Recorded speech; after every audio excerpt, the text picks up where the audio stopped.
Good afternoon, ladies and gentlemen, members of the media, particularly members of the Tobago media, members of the national community, and those of you viewing and listening abroad.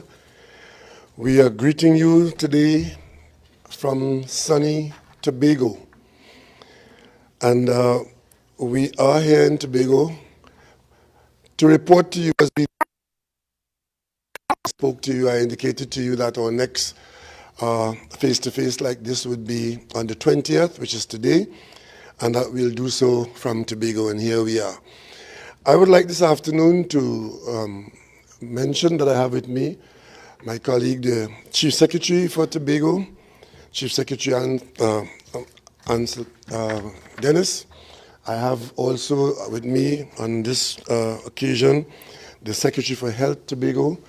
I have with me our Minister of Health, and Dr. Roshan Parashram is making his first visit to Tobago.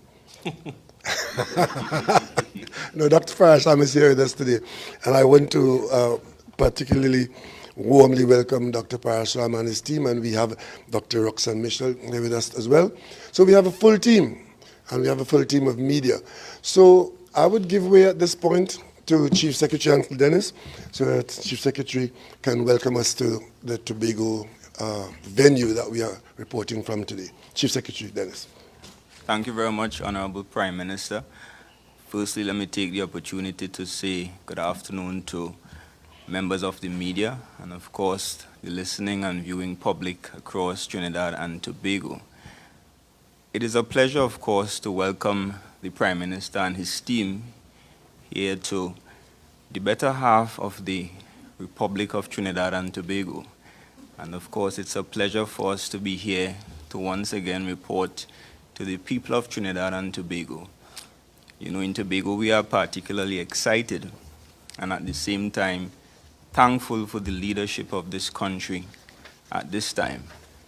And of course, I refuse to miss the opportunity to publicly congratulate the Prime Minister in his presence for his astute and decisive leadership of this country during this difficult period. And you know, many persons will suggest that Trinidad and Tobago is not a real place, but thank God we have real leadership and, of course, real people tackling real issues. And we are in a position now where we can safely say we are wiggling our way out of this crisis. And of course, here in Tobago, we look forward to the continued collaboration with the central government as we continue to lead this island and this country by extension in such a way that we will prevail even in these difficult circumstances. Thank you. Thank you very much, Chief Secretary Ansel Dennis, for your kind words. And I, at this point, would like to turn the floor over to the Secretary for Health in Tobago, Councillor Tracy Davison Celestin, who will tell us about her responsibility here in Tobago as part of the national effort in facing up to our COVID challenges. Thank you very much, Dr. the Honorable Keith Christopher Rowley, Prime Minister of Trinidad and Tobago. I wish to provide the Tobago public as well as Trinidad and Tobago with an update on what has been happening here in Tobago as it relates to our work from the Division of Health, Wellness and Family Development. And to let you, the members of the public, know that even as we prepare for the reopening of our country and our island, we continue to prepare to respond to COVID-19 here. And so our policy staff, our clinical and social services staff have all been working very hard. They have been working assiduously to mitigate the impact of the pandemic, to mitigate the impact of COVID-19 as we prepare our island for a second wave. And we have all been looking at the lessons that we have learned from our first wave to ramp up, of course, our services and our readiness for future epidemics. And we are determined to make this not our darkest hour, but of course our defining moment. And so with that in mind, the pandemic has re-energized all of us, and it has become a launchpad from which we can expand, from which we can ensure a sustainable development. The Division of Health, Wellness and Family Development, in accordance with the national and international guidelines, we have been collaborating with the Tobago Regional Health Authority to ensure that quite a number of measures are in place. And over the last month or so, we have been communicating those measures on a very regular basis so that the members of the public can have information. We have been looking at how public health and our social measures, which including the lockdown measures, were adhered to. We have been providing the necessary education to our people out there, ensuring that you follow with regards to those rules and regulations that were set. Apart from that, we have been focused on surveillance. Surveillance meaning that we have been keeping a close eye on any potential or suspected cases here. We have also been focused on containment measures, which has to do with isolation, quarantine, and even contact tracing. And our public health staff have been leading in that regard. We have been focused on case management, that is the treatment of persons affected, and of course our risk communication and community engagement. We have ramped that up over the last 2 weeks, of course encouraging persons to come out and be tested, and we have used quite a number of different methods and modes of communication in order to get that message across to you, the members of the public. What have we been doing very recently? We have been refurbishing some of our facilities. I would have communicated that we have our facilities up at where the old hospital was located, or TREC facility, the old Scarborough Hospital, as well as a geriatric facility. We have been getting those ready to receive any patients, whether they are well or not well, in the event that we are to have an increase in numbers when the borders reopen. Because as I said, we are preparing for the second wave of the virus, and when you look the world over, you would see that the cases have been increasing, those cases have been rising. We have also been focused on increasing access to hospital services, because we are not only focused on treating with COVID, but we have been focused on providing health care to our clients out there. And so we are working endlessly on returning the Scarborough General Hospital and reverting to utilizing the medical ward at the Scarborough Hospital. And so that we are going a process of sanitization at this point, and we are looking to return to providing major services, major surgeries, and currently we are providing minor elective surgeries at the hospital rather. Within this fiscal year, we will be procuring and constructing a field hospital, and so that will help us in the event that we have to treat with any future pandemics, in the event that we have to treat with any infectious diseases going forward. We have secured quarantine facilities, as I would have indicated to you, and with 4 flights per day from Trinidad, our specialist outpatient clinics have certainly restarted. In our primary care clinics, we have maintained service levels and access. Over 11,000 patients have been seen, which is just under 10% of clinic attendance for the same period last year. And I've been advised by Dr. Mitchell, who is sitting here with us, that over 718 home visits have been conducted to date, and those were home visits to persons who were unable or too immune compromised to come to our primary care facilities. I also want to report that for the first time in Tobago history, Tobago has its own PCR machine. We had some challenges initially with obtaining the test kits.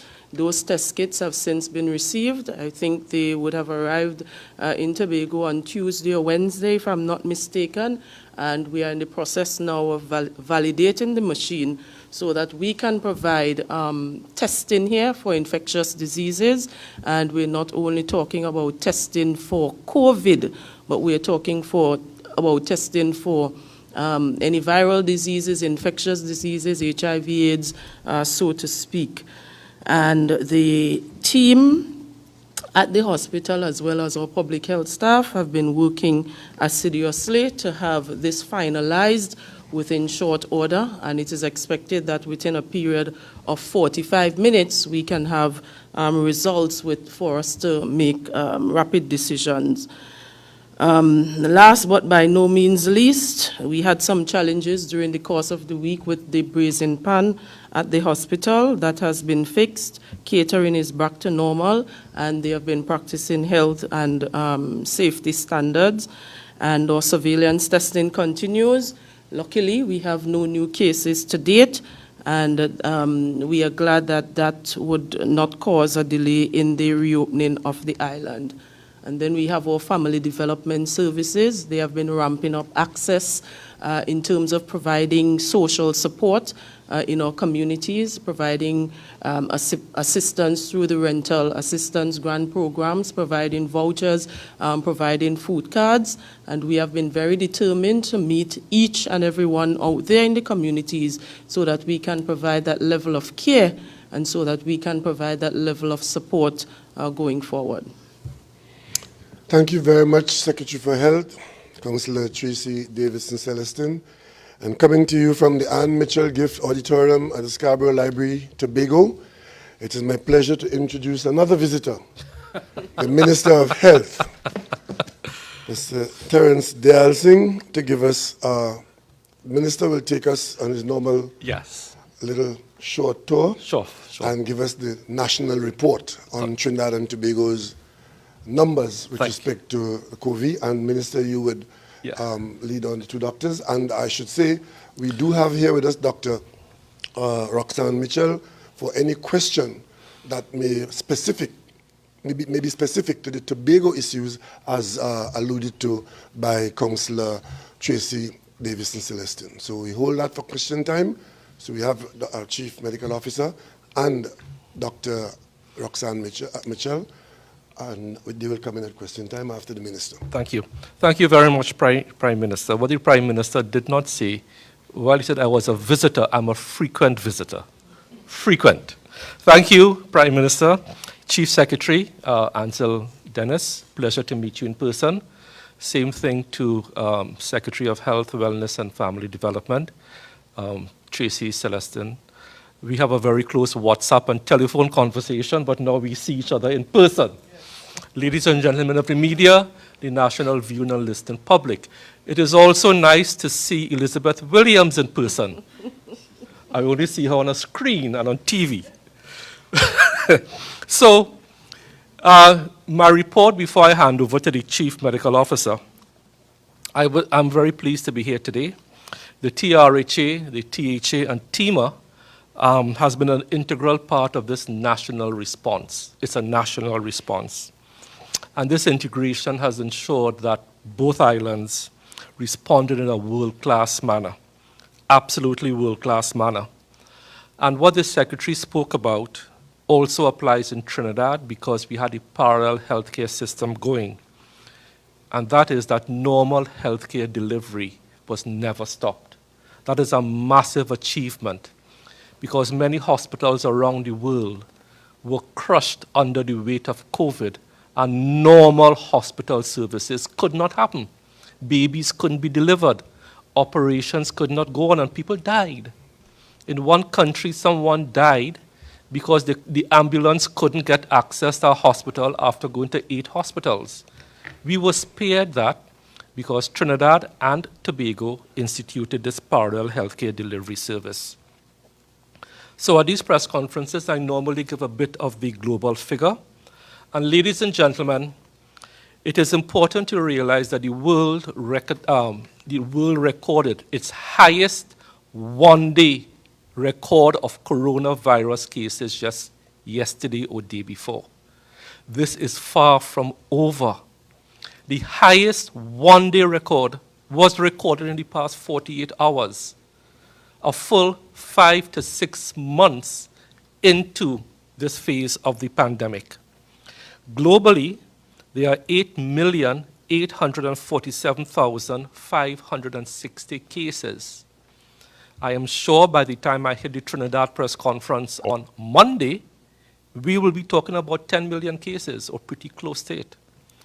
464,590 persons have died.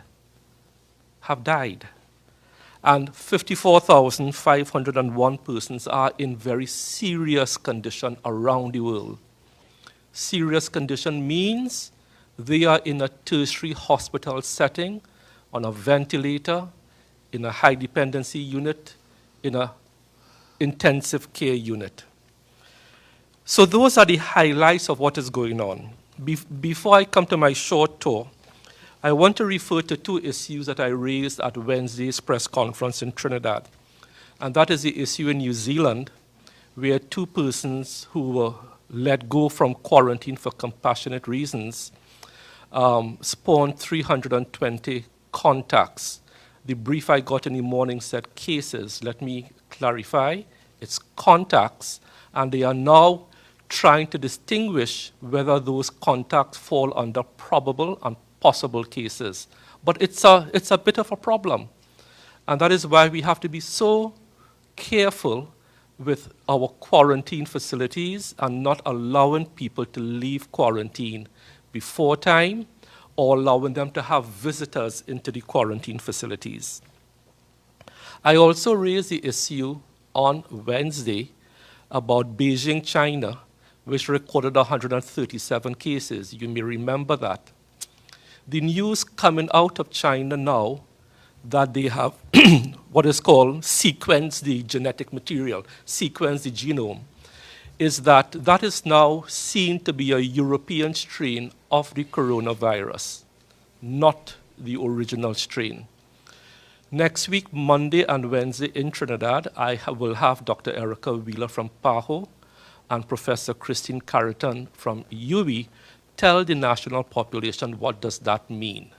What does it mean now that the European strain has been introduced into China?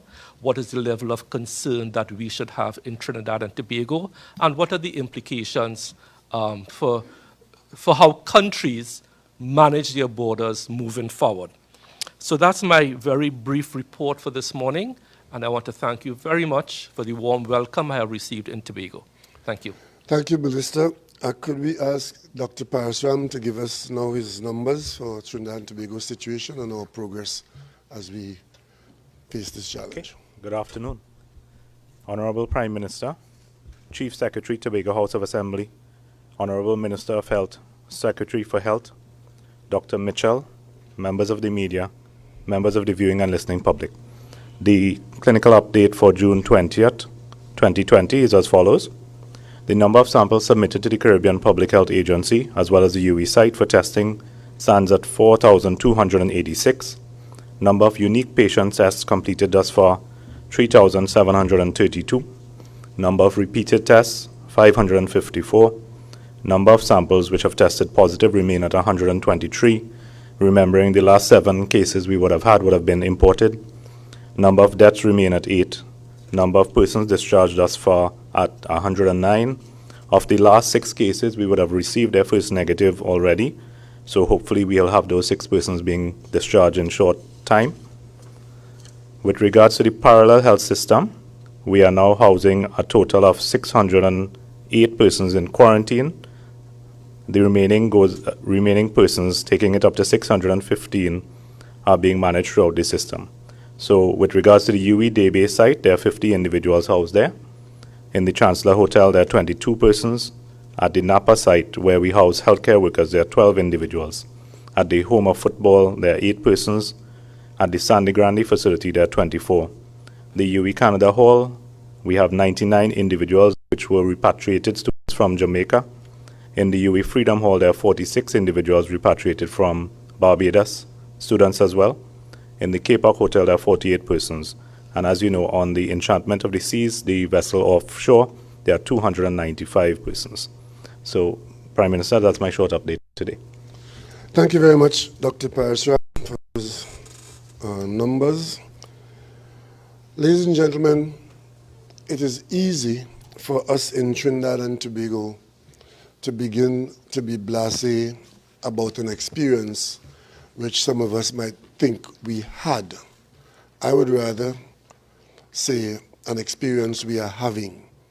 Because whether we are alert and aware, cooperating or objecting, the fact is that we, like every other country in the world, we are responding to a pandemic which has killed and is killing lots of people around the world, which has disrupted every economy in the world, which has created huge financial losses, which has brought pain and suffering to tens of thousands of families, and which has changed the way the world is and will do business going forward.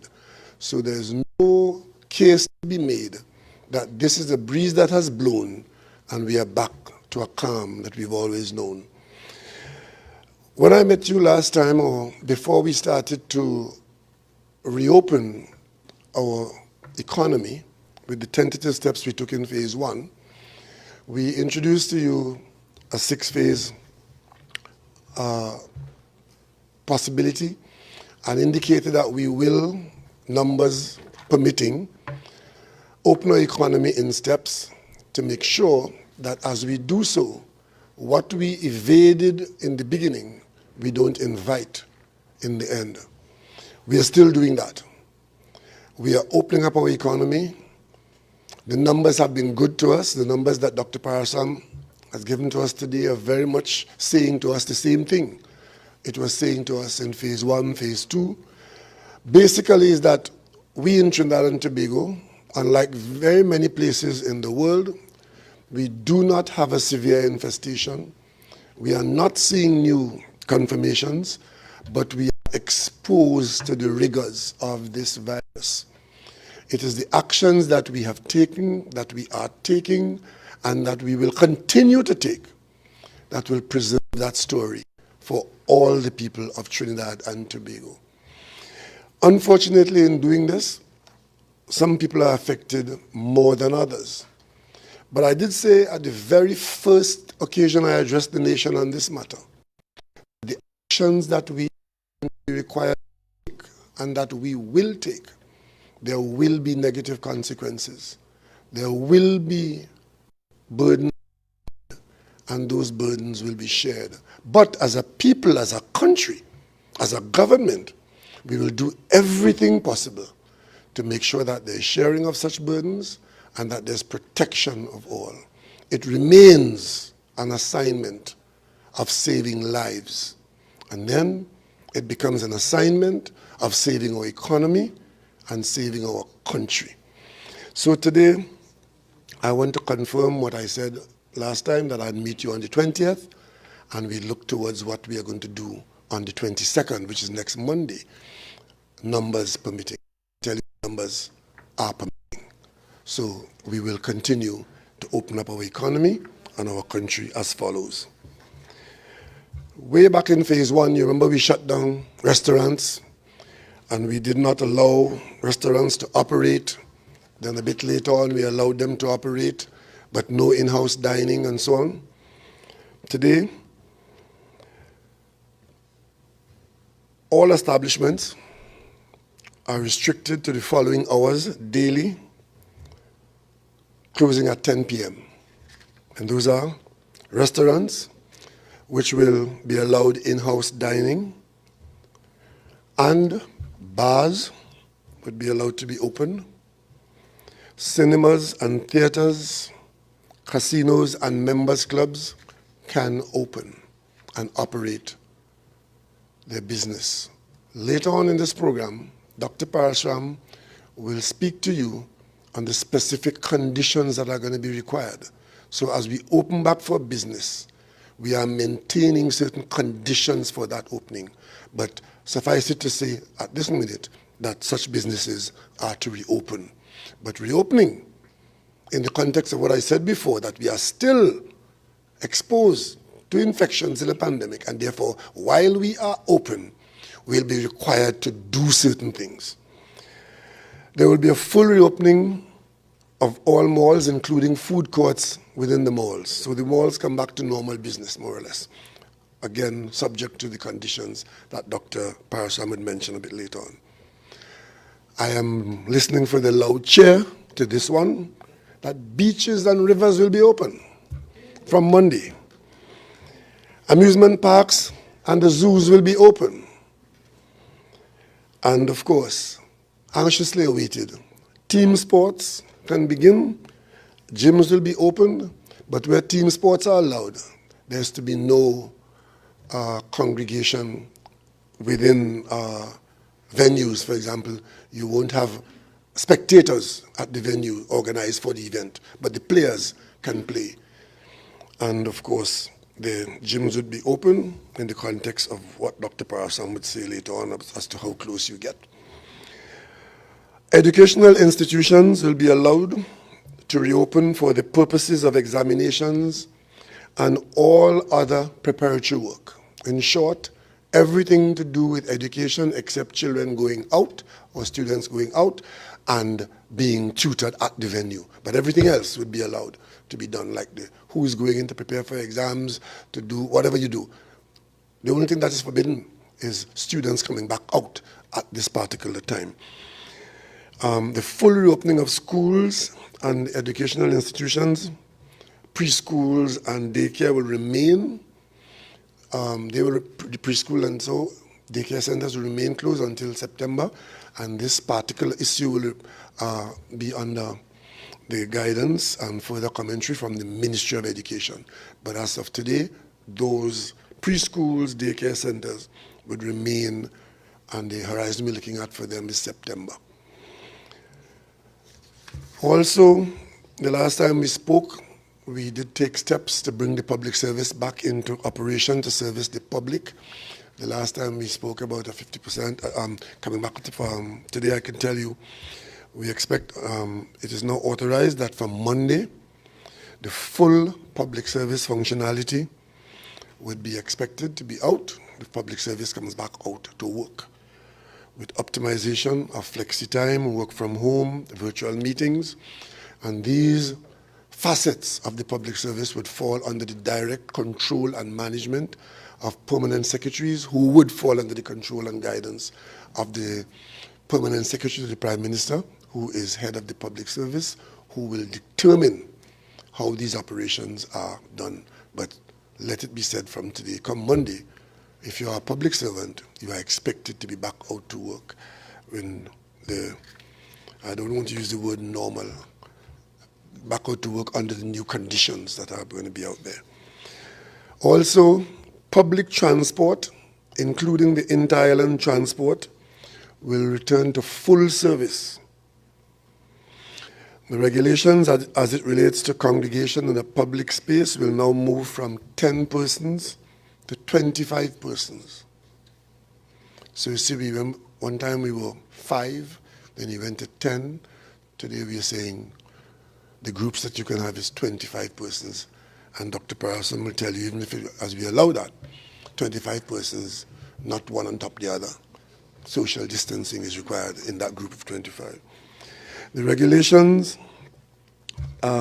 events such as funerals, weddings, christenings, or any such religious events will now be permitted without restraint, except that they must follow the guidelines that we have given for the places of worship, which are already in use. Meaning, we're putting no number as to how many persons can come to a funeral or a wedding. But in the church, doesn't matter how many of you are in there, maintain the alternate rows and the 6 feet distance. So for any event, the numbers would be determined by that. We would have to mention again for the nth time, in all these situations, we expect you now more than ever to keep the hand washing going. Keep the hand sanitization out front, paramount, regular. Have clean hands at all times. So we're saying to you today, you might be touching your face once in a while, but touch faces only with clean hands. If you are not absolutely sure that your hands are clean, keep it far from your face. Try to keep your hands clean at all times. We currently are experiencing a decline in other infections other than COVID-19. And the reason for that is that in response to COVID, these protocols have made us a more hygienic people. And it has reflected itself in fewer of us reporting to the health facilities or even at home with flu-like infections. So keep the hand washing and the face touching in the way we have been. Most importantly is that social distancing. Most importantly, let it be second nature. Someone steps too close to you, step a little away without even making a fuss. Be alert, because what we are doing to maintain our condition in Trinidad and Tobago, we are assuming that there is the virus among us, and therefore we are not giving the virus the opportunity to jump from one person to another. That is what we have done very well so far. The shutdown, the social distancing, the stay at home, and all of that. It is that observance of the protocols as directed to us. That is what caused us to be where we are today. The wearing of masks, where applicable, please, if you're going out, have a mask, wear it, because it is serving a very useful purpose. And of course, we are still asking businesses that are attracting the public, no mask, no service. And we expect to see more and more persons wearing masks, because what we have done here is virtually put everybody outside. And the more masks we wear, the better for all of us. The cough etiquette, I'm sure you know what that is. And if you are ill with any kind of infection, like a flu-like infection, please stay at home. It's not an excuse to not turn up for work. It's if you are ill, do the rest of us a favor and not come out. What used to happen before is that a person will come out with the flu because you're fighting the flu. You weren't particularly afraid of the flu. It will go after a week or two. But during that week, you may very well have infected a few people. So, with the case of COVID, because of its outcome, we don't want to risk infecting anybody. So if you come down with an infection, you're allowed to stay at home. And of course, you will communicate with your local health service providers, and then if you need to be tested, you will be, and they will monitor you from there. We had some requests early on. We were hoping that we would have been in a position to grant permission for the Labor Day horse racing event, but we couldn't. But today I can say to the horse racing fraternity, go back to your business. Horse racing is allowed. So all those who are associated with the horse racing industry, your business is open, but again, we want to maintain. As you do that, remember the basic principles of social distancing and cleanliness and so on. So horse racing is going back on. I don't know when the next event is going to be, but you can get back to your business. So those are the main changes that we have made. And what does that mean? It means that there are two areas of our country and our economy, our activity, which remain under wraps. One is our children, our school children, and the school system. And we have a horizon. We have exams in CXC exams, which you know about already. We have the SCA exam coming up in August, which we're going to prepare for. And I trust that all of us would have calmed down by now and get ready to put the children through that. And most importantly, the one area that remains outstanding is the key area. The borders remain closed. That is what has kept us where we are.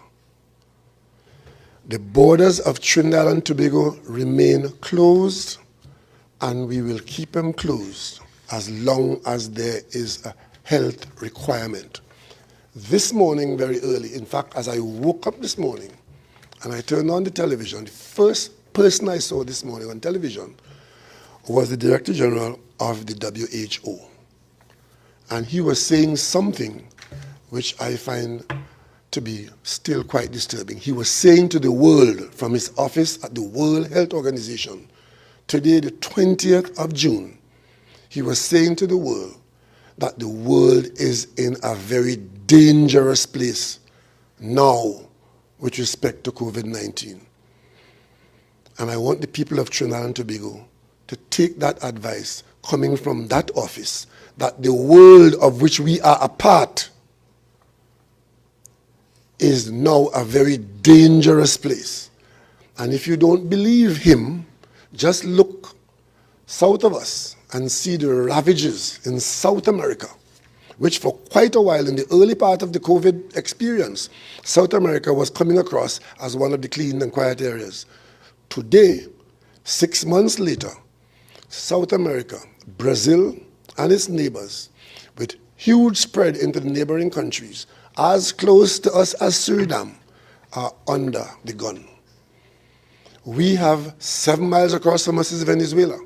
Venezuela has direct contact and very porous borders with its southern neighbors, Suriname, northern Brazil. And this morning, the concern is about the runaway numbers in Chile and into Peru. So please, people of Trinidad and Tobago, do not for 1 minute listen to persons with temporary and personal agendas and believe that God is a Trinity. Yes, God is a Trinity. That's why we have got this result, because we behaved like people of God. If we misbehave, we're going to join those people who are experiencing what I'm reporting here now. And when the head of the WHO says to the world that the world is in a dangerous place, let those with ears hear. And we as a people intend to hear. We want to keep our borders where it is, because outside of us, the pandemic is raging. The closure of the borders is not meant to penalize anybody. It's not meant to lock us in here and make us prisoners. It's meant to keep the virus out. And the virus travels by way of people. It's a person-to-person contact. It's normal common sense. If we in here deem ourselves not to be infected, but out there it is raging, those on the outside are the ones that pose a threat to us. I can tell you, we did say from the very beginning that we would be granting exemptions for persons to come in. We didn't say that we're going to cave in under the pressure and threat of lawsuit and beating down the door of the Minister of National Security and accusing the government of racism and accusing the government of discrimination. We didn't say that. We say in a sane and sober and civilized way, we would grant exemptions and bring some people in as we could manage, and we have been managing that well. We have managed to bring home a large number of our children who are abroad. They are now home in a matter of 10 to 12 days. God willing, they'll all be out of quarantine.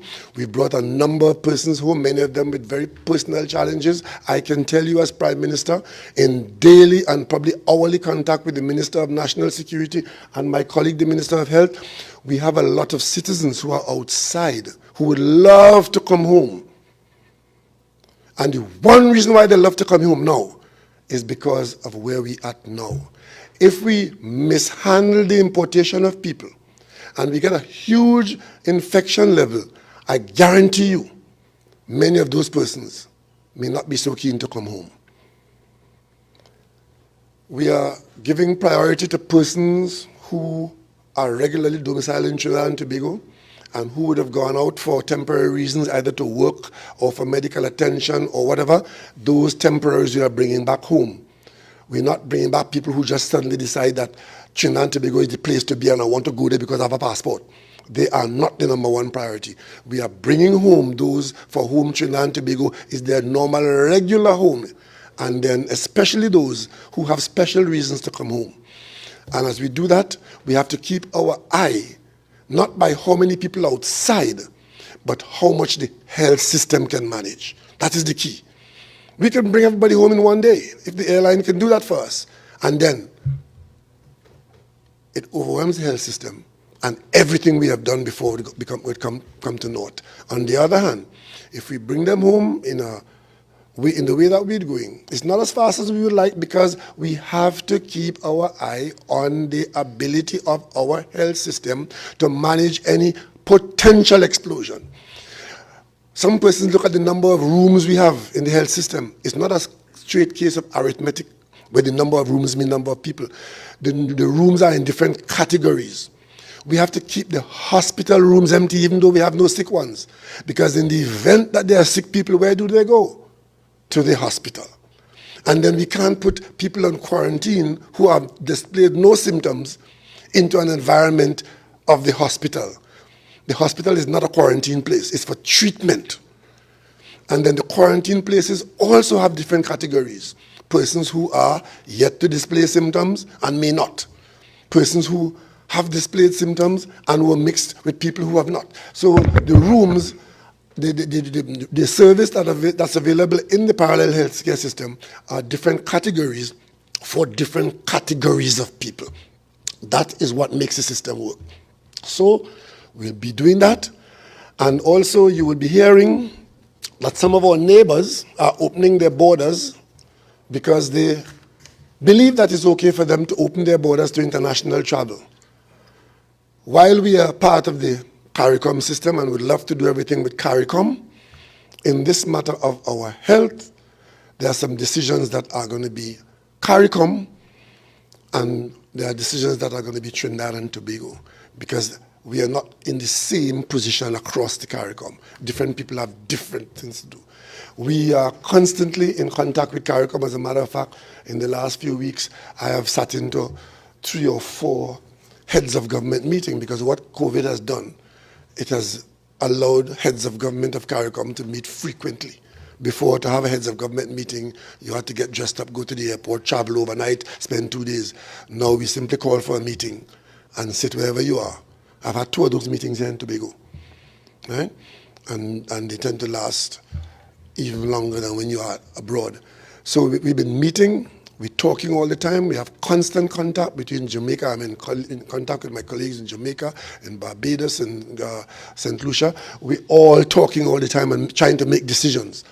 And the big decision that we have to make is, what do we do with our borders, and how and when we can begin to introduce airline travel. As a matter of fact, I can tell you, those countries that have big airlines that service us all the time, a lot of pressure on our CARICOM neighbors now to open their borders to those transport, under the understanding that if they don't do it now, they won't be able to do it for another 6 months, and they would miss the winter season, so you better get on board now. That's the kind of pressure that my colleagues are under.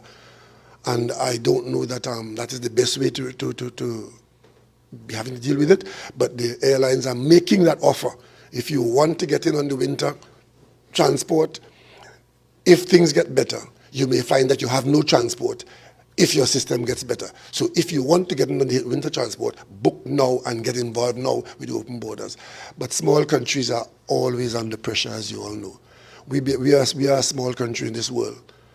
And at the end of the day, there's nobody looking out for us, especially when we don't look out for ourselves. So at this point, I would open the floor to questions, and we have the doctors, we have the Minister of Health, we have the Secretary for Health, and we also have Chief Secretary Ansel Dennis here. I'm sure Liz will have a few questions for Chief Secretary. Liz, this is a COVID conference with a little bit of national issues. I know you come with a notebook of... Good. So let's start with Whitfield.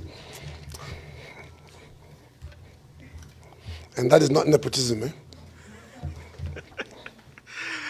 Good afternoon to everyone. Thank you very much for the opportunity. I'll start with Madam Secretary Davidson Celestine.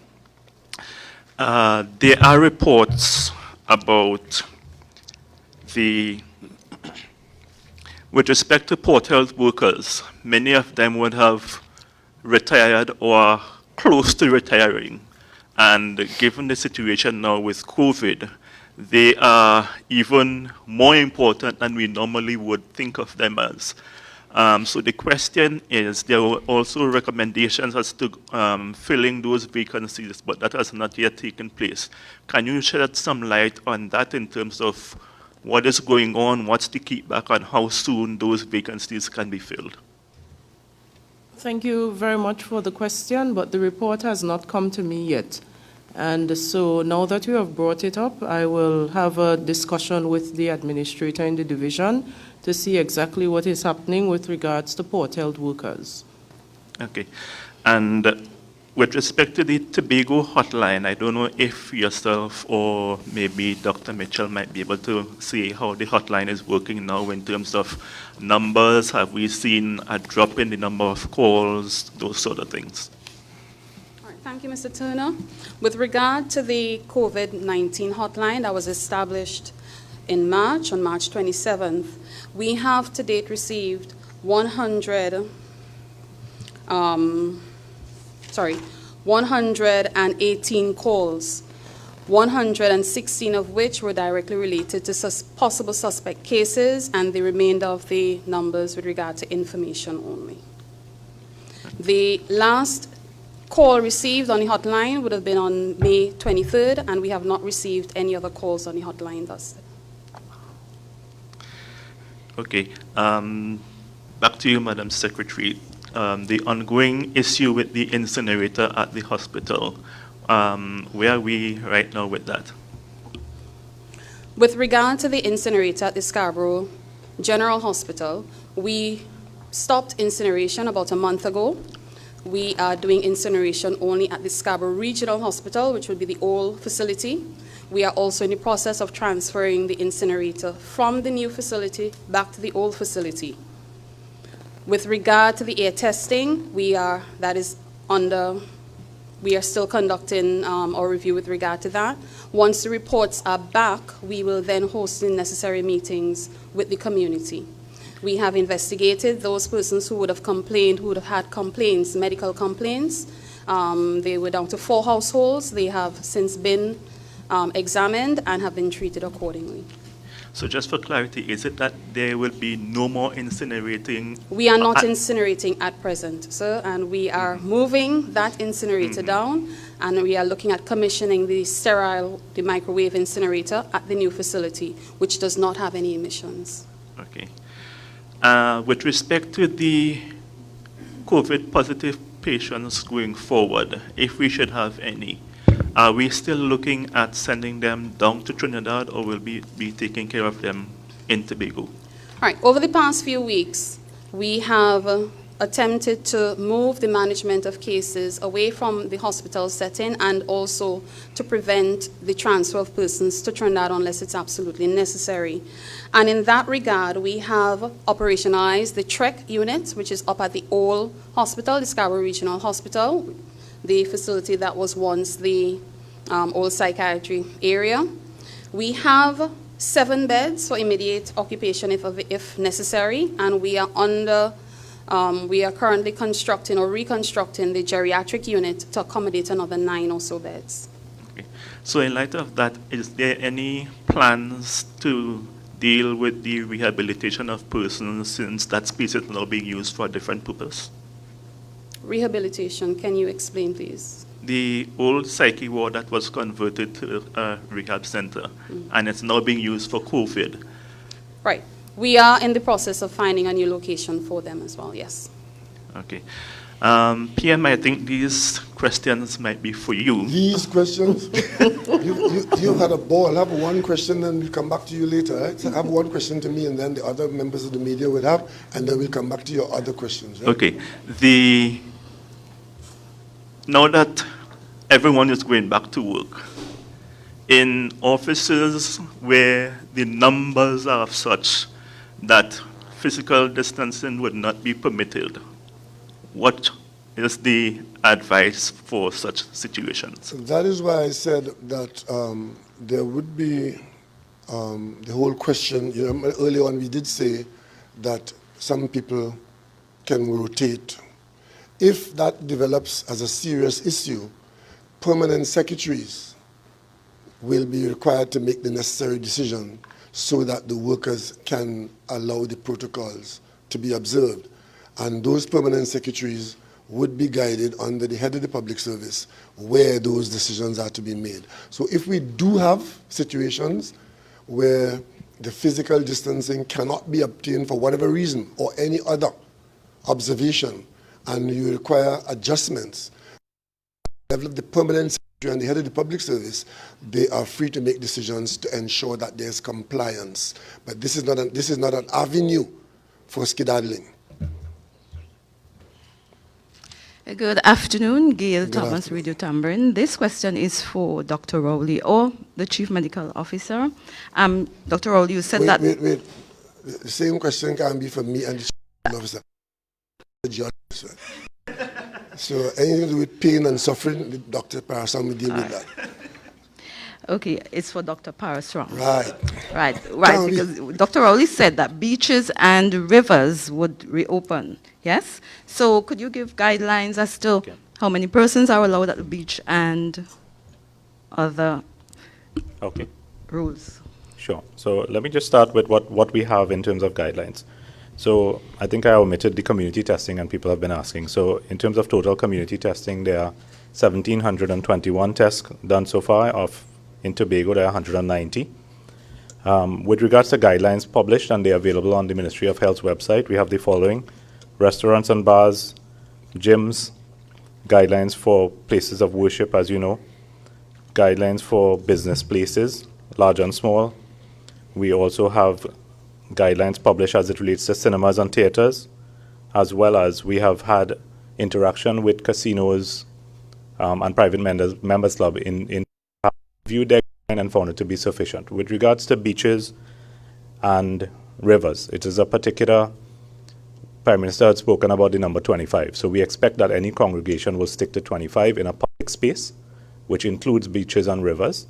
However, it can't be underscored, the new normal needs to continue, right? We can't expect someone to be having a bath in the sea and wearing a mask. So we have our new normal, right? So we have to use parts of the public health measures in different ways so that we are able to satisfy the general principle, which is not getting infected with COVID or any other viral illness. So just to repeat, hand washing and or sanitization, appropriate. We don't expect, as I said, people to be wearing a mask while you're having a bath in the sea or having food in a restaurant. So that's why we have particular restaurant and bar guidelines. So when you have a mask off, when you're seated, you're supposed to have other public health measures in place. So we're looking at appropriate cough etiquette, sanitizing frequent surfaces. This is particularly relevant to when you look at the guidelines for gymnasiums, etc., using weights and all the people go between those areas. Sanitizing becomes very important. Don't touch your hands if your hand is not clean, and it goes for your children as well. So don't touch your children's faces as well if your hand is not clean. So your hand has to be clean before you touch anyone's face. Social distancing where appropriate, and again we stick with the 25. And the most important of the lot, and I think Prime Minister touched on it already, which is staying at home if you're ill. I think most of the outbreaks we would have had in the world for infectious diseases would have been going back to the premise of people not staying at home when you're ill. I think the most important of the 7 guidelines that we have is staying at home when you're ill. If you have a family member that has a viral illness and you have mild symptoms, you have a sore throat one morning, you expect that you will have the virus and you will expect that you will be able to transmit the virus. So we take the necessary precautionary measures, stay away from any mass gatherings to prevent spread as we have seen in other countries. Okay? Let me just say something here before you go to the next question, because I'm sure, since I spoke, there are people organizing parties and party boat rides. Those are still under restriction. Party boats and parties, because you are not, by its very nature, going to be able to conform to the protocols that are still required, those activities are still not permitted. Because you can't be expected to be on a party boat and observe the social distancing that is required, or in a club having a party and people in your face and you don't, dancing and sweating and so on. So those 2 activities still remain on restriction. partying in crowds and party boats in particular are still under restriction. In the very, maybe in a week or two, we look at it again and see, once the numbers continue to be kind to us, we just keep opening up. But right now, just remember, those two areas are still on lockdown. Yes, you had another question. Oh, that was one. See, I tell you, it was one question for Doc. Can't be the same question for both of us. Okay, so I have a book of questions, but I'll ask a few. Elizabeth Williams, TV6 News. Good day to everyone. One of my first questions is with respect to religious institutions. I don't know if you can clarify it, Mr. Prime Minister. In terms of the conducting of their affairs, is it that it can be longer than 1 hour, as you stated before? They can go back to normal, but they must maintain the spacings that we ask for, which is alternate rows, and the congregation members should be 6 feet apart, and they can pray a little longer than they were praying. Initially, we had said 1 hour. Now we said go back to your normal service, but whoever is in that service is required to be 6 feet away from the next person, and you need to have spacing by alternate rows. So a large place will have a much larger number of people in a normal service. A small church will have a smaller number, because what is key is not now the length of time of the service. We are making it key, the exposure to the person next to you, so that the social distancing is the key. Okay. Some people are asking, I know you would have stated that the public service is back to work in full from Monday, but some are asking, what about daycares? Because parents are going out, where are they keeping their children? Daycares and also preschoolers, because we know that in terms of registration of these children, and I know you said all institutions back to normal in September, so how will the registration process?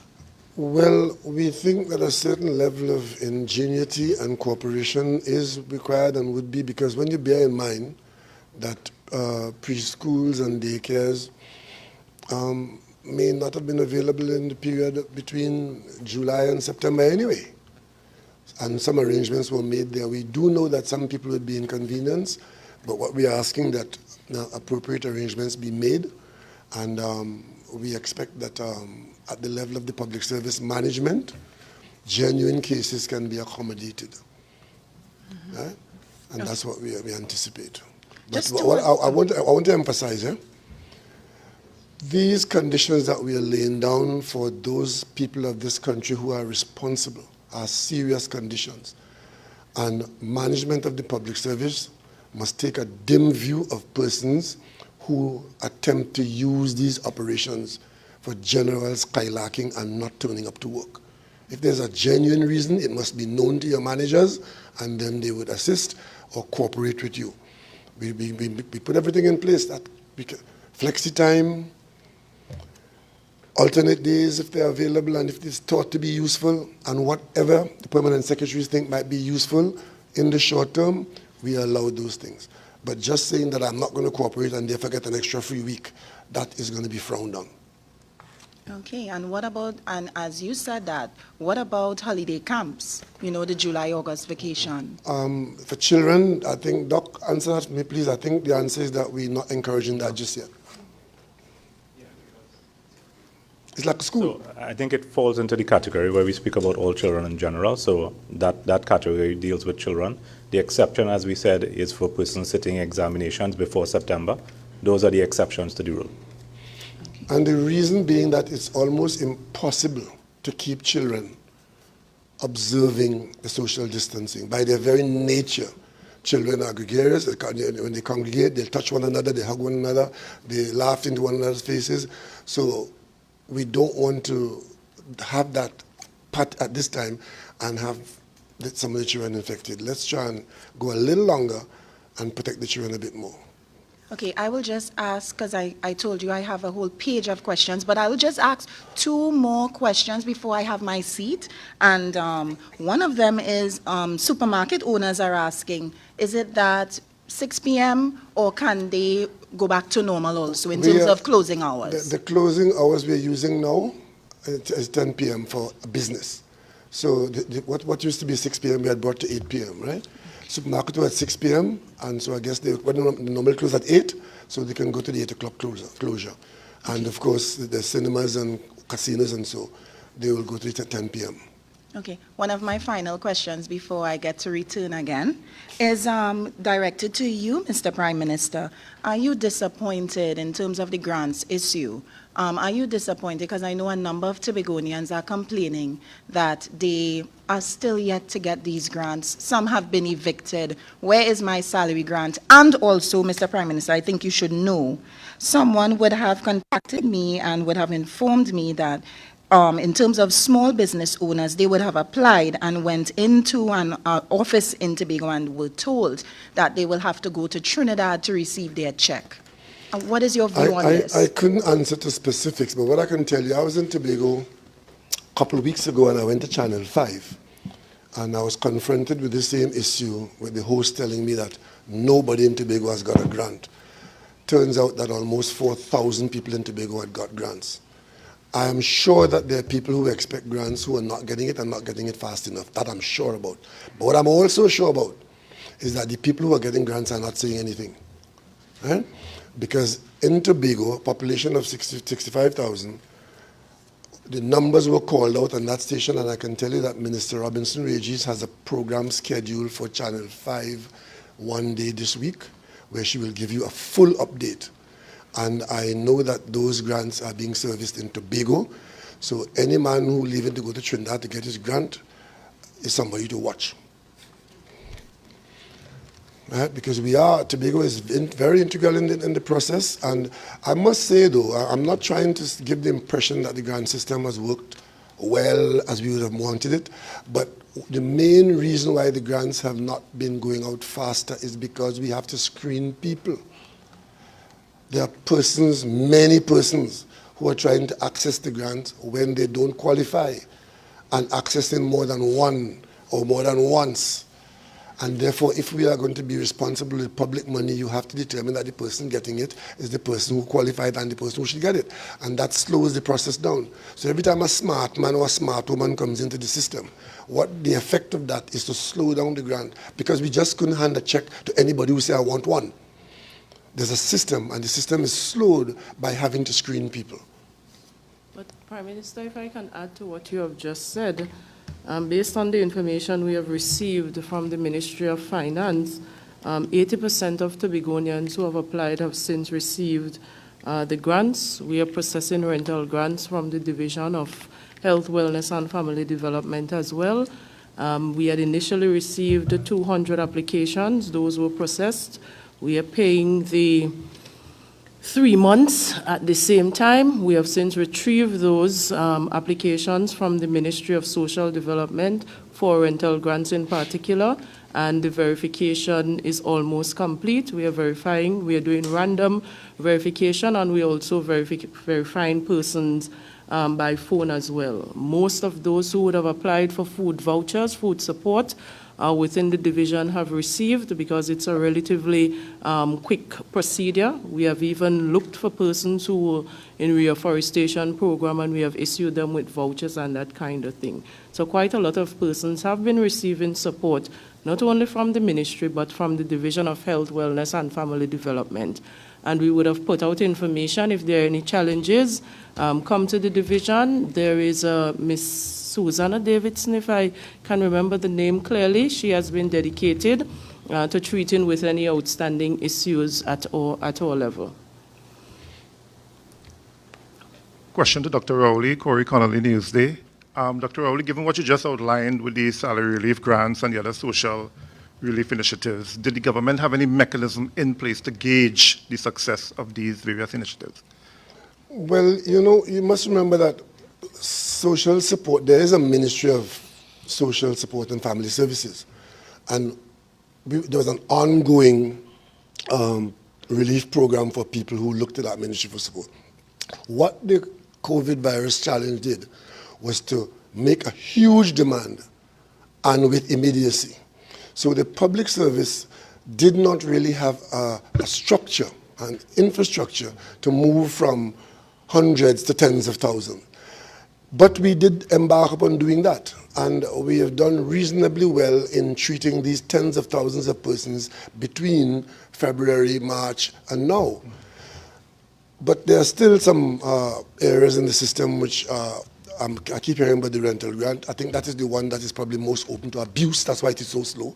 But in terms of the food relief, I think we did wonderfully well with the food relief. And for those who like to run down and badmouth this country, call your friends in the islands next door, the countries abroad, and ask them what their governments have done. Trinidad and Tobago is in the forefront of having provided food relief in the COVID period, having provided financial relief. So some people have a view of it that it is not good or not good enough, but by and large, what we have done is not to be sneezed at. The first thing we had to do was to get the financial resources available to back it up. Because what we're doing is giving people cash. We had to find the cash, and in many instances, the cash was not readily available, right? And there were lots of other demands on the Minister of Finance and on the government, and we've been meeting all these competing demands, maybe not as fully and completely as each one would like, but it's like juggling a number of balls, and we've been juggling all of them and keeping them in the air. Question to the Chief Secretary. Has any decision been taken on the format for the Tobago Heritage Festival? I know it's going to be virtual, but has anything been firmed up as to how that will transpire? Not at this time, but I believe by next week we should have some information in terms of what exactly we'll be doing with respect to the Tobago Heritage Festival. Right, the Festivals Commission is working on that at present. And question to the Health Secretary. Has there been any update on the healthcare task force that was established under the former Chief Secretary? Can you provide any updates on that?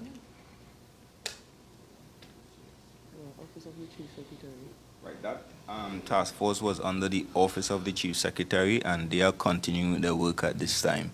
Of course, the pandemic would have caused some serious delays to their work, but the work continues, and sometime in the near future, a report will be forthcoming. Whitfield, he's left. Whitfield, you said you had some more questions. Oh. Good evening, Lois Vincent, Guardian Media. Okay. I did not recognize you as a member of the media coming from that part. Sorry about that. That's quite all right. Dr. Rowley, can you say what is going to happen to the local students currently in Cuba? First question. Second question is, would any concessions be made for bar owners whose license would have expired during the lockdown period? Third question Wait. Let's take them in doses. Sorry? With respect to the bar owners, we did observe that it would have been possible that some licenses would have expired before this period of challenge was over, and the Attorney General had made arrangements in law for the licenses that have expired to be extended further. And I think that those licenses that are expiring during this period, there are no penalties because the life of that license would have been extended by law. So that is in place, and we had looked at the law to give that window already. So I don't know when the next extension would be required, but I seem to recall that was done. So if a license had expired about now, or just before now, the bar owner would be covered. But very soon, we will have to, the public service is open, so I guess we can begin to renew licenses. The other question was that? The Cuban students. We did make arrangements for students at the University of the West Indies on the basis that this was a quasi-government institution, and we had children in what were government departments. So very early in the proceedings, the government assumed the responsibility to bring our children home from the University of the West Indies.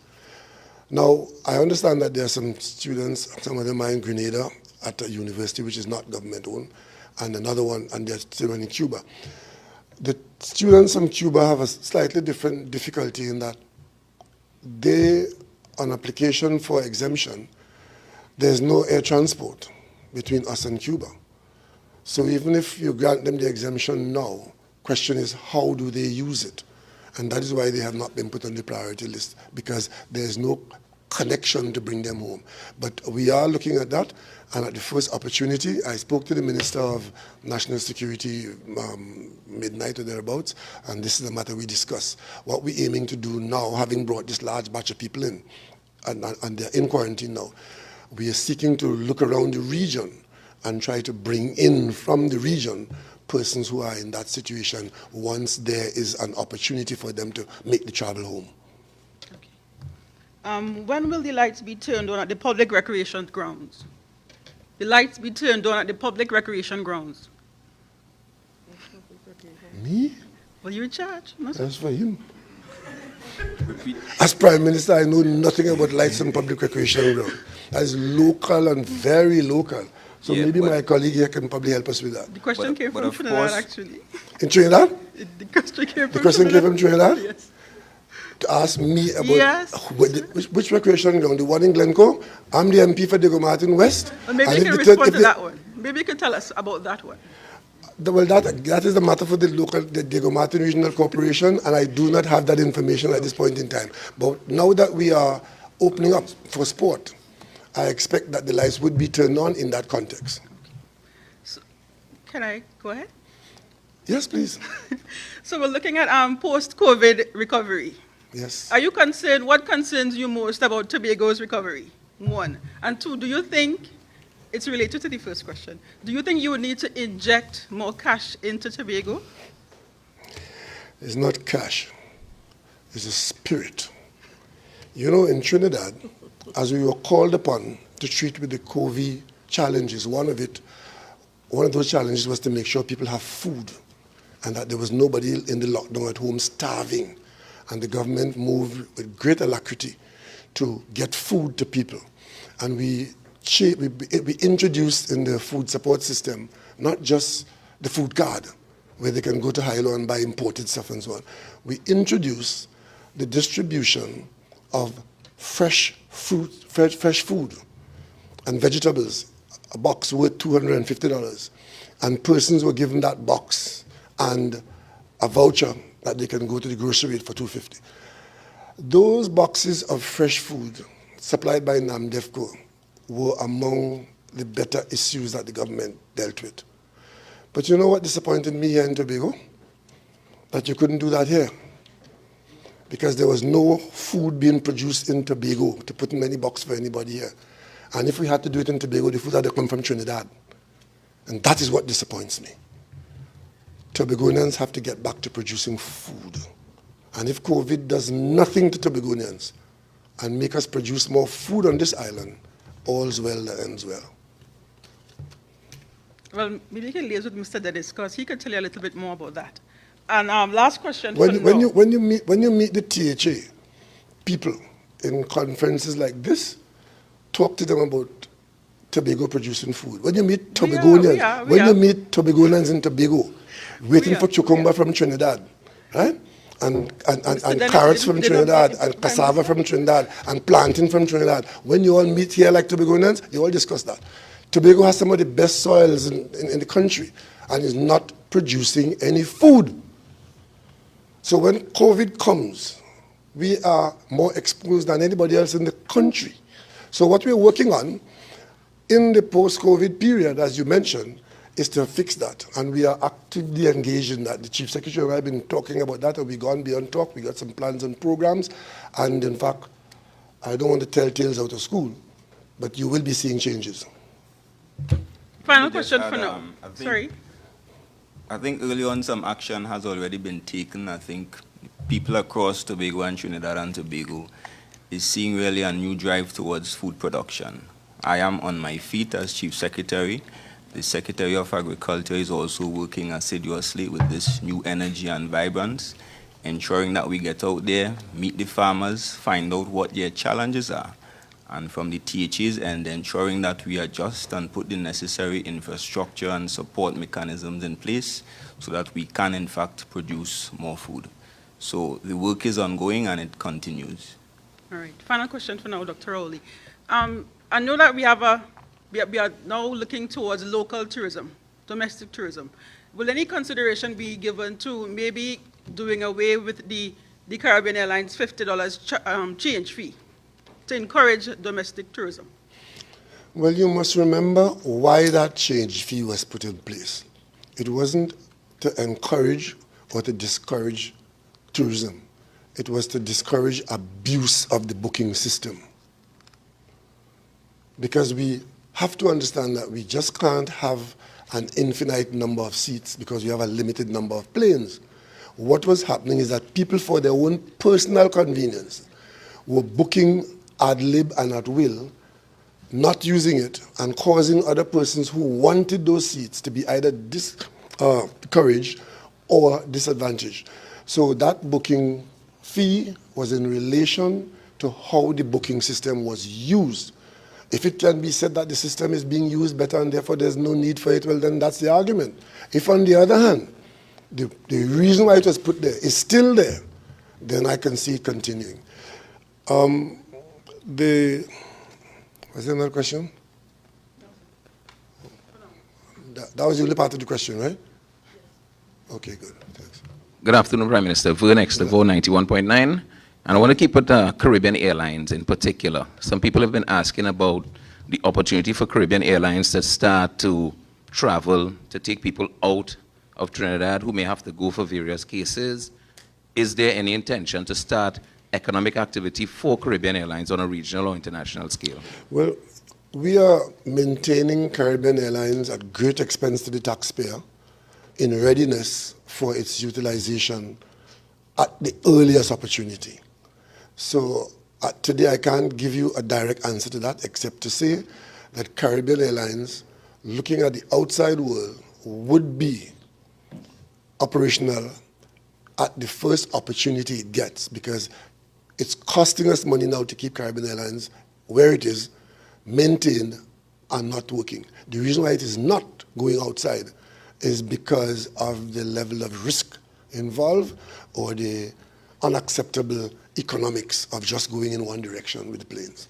All right, thank you. I mean, taking passengers in one direction. But you may very well see, that's one of the discussions I had with the minister late last night, early this morning, is as we moved, you may see the first actions from Caribbean Airlines doing quasi or semi-charters where we pool people together, get them out, pool people, bring them in using Caribbean Airlines. But the schedules and for bookings, you will probably wait for a little longer, but I know Caribbean Airlines is readying itself to provide that service as soon as it is safe and feasible.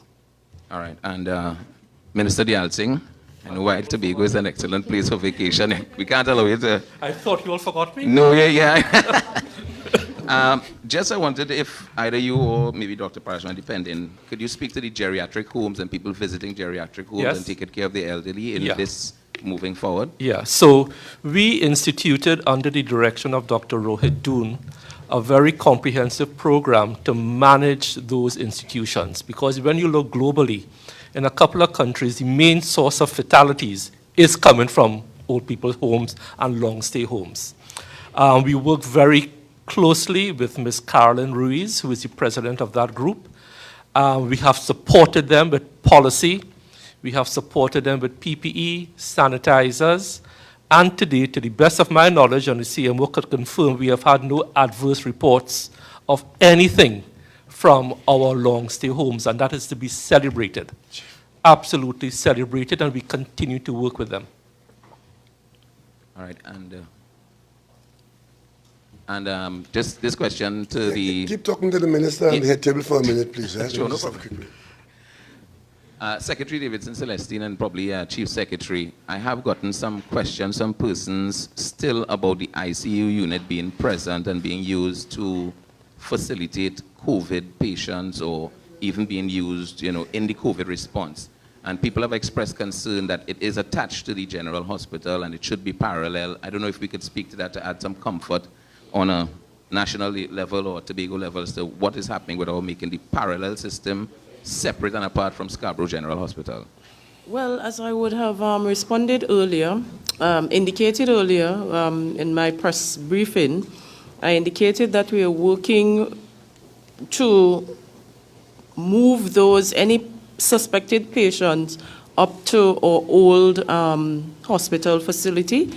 We have identified one trek that is the Tobago Rehabilitation Center. We have identified the geriatric center, and you would have heard Dr. Mitchell indicated that, and then we have the option of the old Scarborough Hospital as well. Those facilities, most of them are ready as we speak, and so we expect that by June 29th, we would not have to deal with any suspected patients at the Scarborough General Hospital. So if someone comes up from this at this moment with any signs and symptoms, that person will be held for observation at the Trek facility, at the old, up at the fort rather, and we are working endlessly on getting the PCR machine up and running so that we can test and be able to treat with the person within the shortest possible time frame. There's one area I didn't touch, and as you mentioned a while ago from the last speaker, the Guardian reporter, what we do with respect to the geriatric homes. I have been lobbied a fair bit by people who are saying that maybe we should allow family members to visit their relatives in these homes and to give some opening up in the homes. We've discussed this, and we've determined that because of the very high level of risk involved with persons in those homes, and because we have so far managed to keep the staff and the occupants away from the ravages of the virus, that we would want to maintain the protocols there for a while longer. And I can tell you that the CMO and his staff will be looking at that going forward.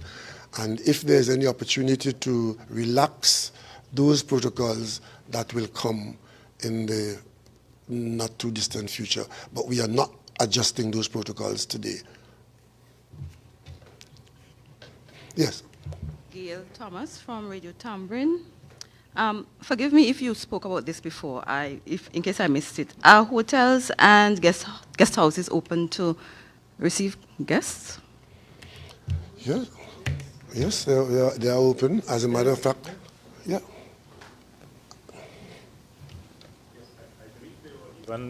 In the early stages, they would have been open. But of course, the in-house dining was not part of it. The restaurants weren't part of it. So they were open in terms of the regulations from quite a while ago. I think from the very beginning, what we had done, we restricted the nature of the operation. And then sometime later on, I think it was phase 3, we said resident guests could be fed on the outside in the open air, and I gathered that was going on. And I spoke to the manager of the Magdalena this morning, and he was smiling. He reported a 30% occupancy and was smiling. That's a long way from 5%. People are occupying the Magdalena again, and they're being promoted, so hotels are open. It was the condition of opening that had brought the closure in many instances. So we are having the hotels open. And today I announced basically back to the normal arrangements. Okay, Minister of Health. In terms of I wasn't too clear on the caregivers. Can caregivers, those persons who go out to work at homes, that's homes in the communities, elderly persons, can they go back out to work?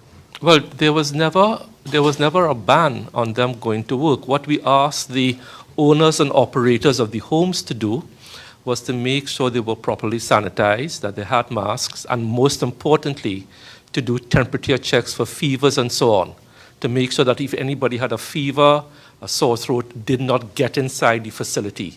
So there was never an outright ban on caregivers.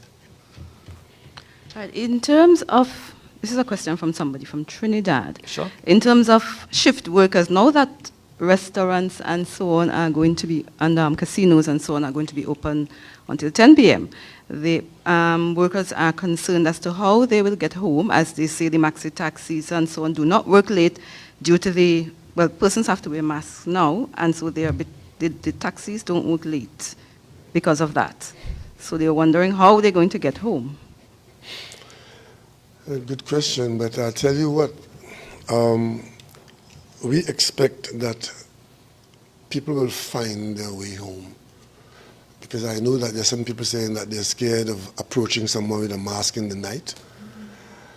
But given the level of mask usage in the country, they will find a way home. And because if there's business there, the taxi drivers will take advantage of it. What we are, on the other hand, will be doing is ensuring that public safety and security remains paramount, at the mission of national security, and that the public transport is available. So basically what will happen is that the demand for transport will drive the supply. Okay? In terms of meetings, like credit unions and other organizations, annual general meetings and things like that, can they go back to holding those meetings with less persons? Well, meetings, we encourage you to be virtual as humanly possible, but if you have to have internal meetings, public health guidelines again apply. Sanitation, clean your hands, mask, distancing.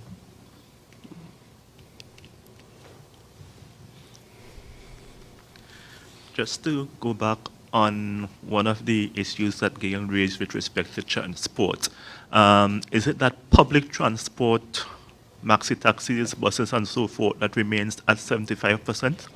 No. I did say that public transport will go back to normal service. Okay. Right? Okay. So whatever restriction there was on those, the last time we spoke, they were at 75%. We did say, remember, it was 50%, then 75%, until we was lifting it completely. So they will operate at will. But Prime Minister, if I may, that's a good question, because we discussed this yesterday. With public transport, what we are asking again, unless rain is falling, of course, keep your windows open, so you get the fresh air coming in, you get that ventilation. And as far as humanly possible, wipe down all your hard surfaces after each trip or every hour, whatever, to minimize spread from hard surfaces onto your hands. So, public transport, whether it's a small taxi, four-seater, 12-seater, 25-seater, plane, ferry, public health guidelines apply, but you can't turn on the windows in the plane. But in the maxi taxi, wherever, keep your windows open, sanitize, and wear masks. Okay? Before I get to my last set of final questions, there is... Yeah, you you have 2 more questions. It's 4 o'clock, right? So the press conference is about to end. So that last set of questions that you have there, pick the 2 best ones.